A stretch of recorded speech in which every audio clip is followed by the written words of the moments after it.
Forget gurus. Forget anyone claiming to be an online business expert without going through the challenges of entrepreneurship themselves. The Real Money, Real Business podcast is here to prove the best insights in online business comes from your fellow online business builders. We dig into stories of entrepreneurs selling their business on the Empire Flippers marketplace so that you can learn how they made their business profitable, how they overcame obstacles, and what lessons they learned in their online journey. If you want to take your business and your knowledge to the next level, you've come to the right podcast. Let's get started. Hey everyone, Max here with another great business discuss on this episode of the Real Money, Real Business podcast.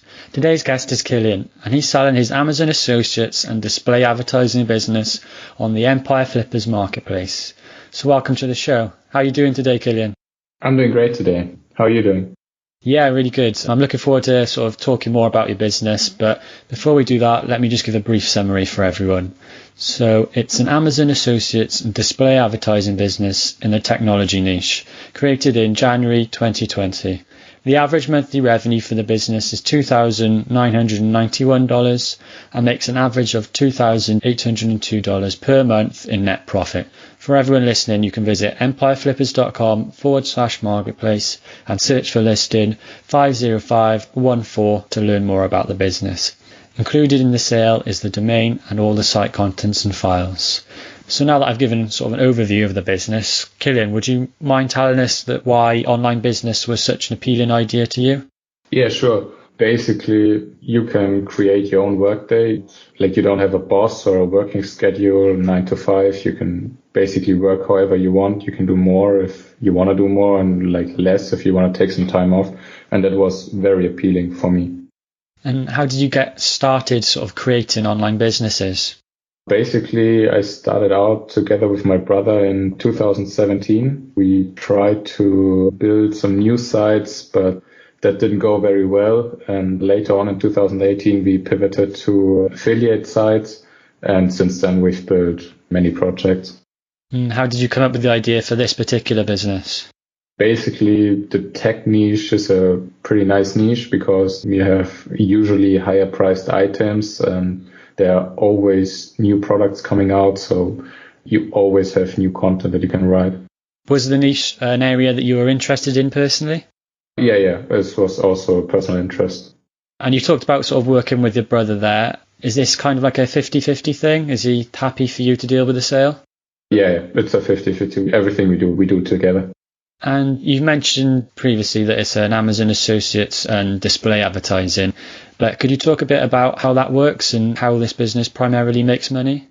Yeah, so basically we write review articles for different tech products and have like a comparison table at the top, ranking from 1 to 5 for the best products.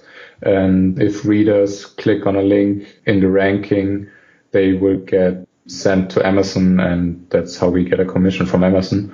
Also, we have some esoic display ads on our website because we have also some info articles on our site that are just providing some basic tech tips.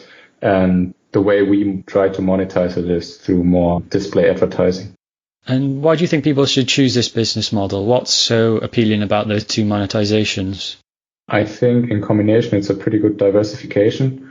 It also offers pretty good commission rates, especially for the affiliate part. The tech niche usually has higher priced items, which also translates to a higher commission if you make a sale. And that's basically a pretty good opportunity.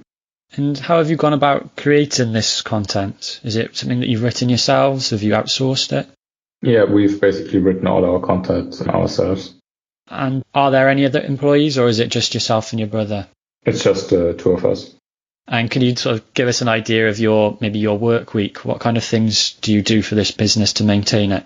Yeah, so basically we've been focusing now on new projects for the last 6 months. So we actually didn't do anything for this particular business right now.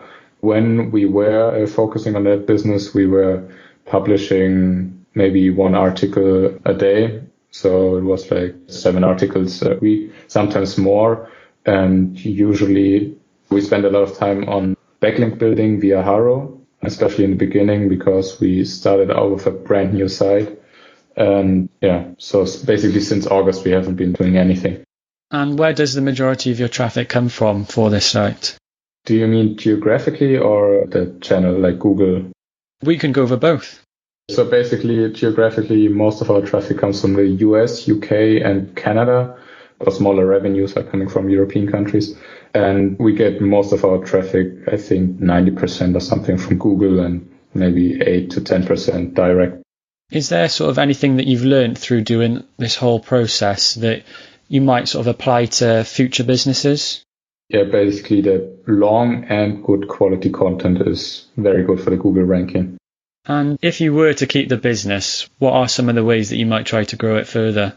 If I kept it, I would first update the old articles. I think that would be the low-hanging fruit with this business, and basically create more content. Of course, the first. Also building out the backlink profile. We didn't try to build an email list, just didn't do it, but that would be one opportunity. Also diversifying the traffic channels via social media channels, I think would be pretty good in a tech niche and easy to gain some followers there. Yeah, I think there's lots of good points there. Why are you deciding to sell the business then, instead of keeping it yourself? Basically, we are focusing now since August on completely new project, and that takes all of our time. And that's why we want to sell this business, because we are not doing anything anymore and it's been inactive now for 6 months. And we try to focus on another project. And what do you think some of the biggest risks sort of associated with a site like this that a buyer should be aware of? We've talked a lot about the positives. What might be some of the risks? I think the biggest risk is if you keep the site inactive further, it will probably worsen the Google rankings. But you can mitigate that pretty easy by updating the articles with like 100 or 200 words and writing new content. Yes, true. If a buyer was to come in for this business, would you be willing to commit to a non-compete? Oh yeah, absolutely. And how much support are you willing to offer buyers? Is that sort of email support? Yeah, I'm open for anything. Email support, 3 to 4 Skype calls, it's all fine. Cool, that's good to know. And then something sort of we'd like to do towards the end of this podcast is maybe just use some of your experience to give our listeners some advice. So is there sort of anything that you wish you knew when you first started this business? What advice might you give to our listeners who are just getting started? If you're just getting started, I think the biggest advice I could give is write new content constantly. And if the quality is good, I think you will do pretty good. Yeah, that's a good point. Was there any software that sort of helped you out with running things?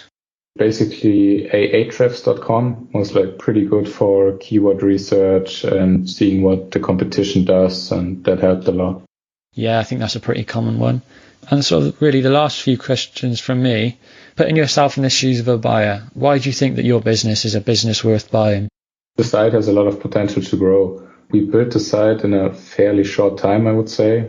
Since January 2020, and the tech niche basically offers an unlimited amount of products and so many long tail keywords that's easy to rank for. I think you can grow the site really big. And even if you wouldn't want to put in that much time and just updating the old articles and posting a few new ones, I think it would give a nice boost in Google rankings. And is there anything else you'd like to share that I might have missed?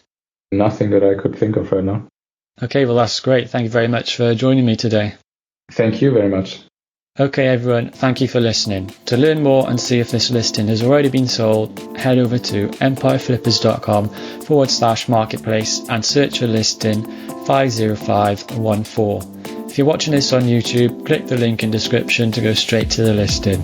Once you've unlocked this listing, you'll be given everything you need to know about this business, and I'll see you in the next episode.